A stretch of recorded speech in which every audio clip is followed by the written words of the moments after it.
హరి ఓం తత్సత్. శ్రీ మాత్రే నమ. అందరికీ నమస్కారం.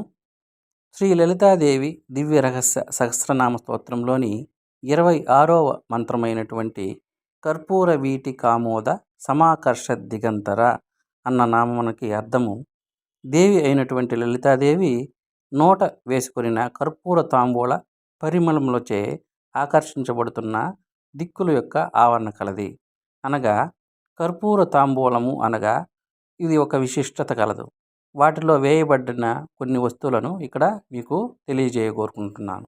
వాటిలో ఒకటి యాలకులు, లవంగాలు, పచ్చకర్పూరము, కస్తూరి, నాగకేసరాలు, జాజికాయ, తమలపాకులు, పోక చెక్కలు, కొబ్బరి ముక్కలు, మిరియాలు, శొంఠి, సున్నము, కాచు, కవ్విరి ఇలాంటి వస్తువులతో చేయబడ్డదే కర్పూర తాంబూలం.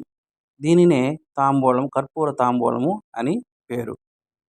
అలాంటి తాంబూలము వేసుకున్న దేవి పరిమళము తూర్పు దిక్కు నుండి 10 దిక్కుల వరకు వ్యాపించు చేయబడినది. దిగ్దేవతలు అనగా 10 దిక్కుల నుండి వచ్చిన దేవతలు లలిత నోట నుండి జారుతున్న ఈ తాంబూలపు ముద్రను అనుభవింపవలనని, దొరకపోవటకొచ్చే ఆ పరిమళమునైనా ఆస్వాదించవలనని 10 దిక్కుల నుండి అమ్మ వద్దకు చేరిరి.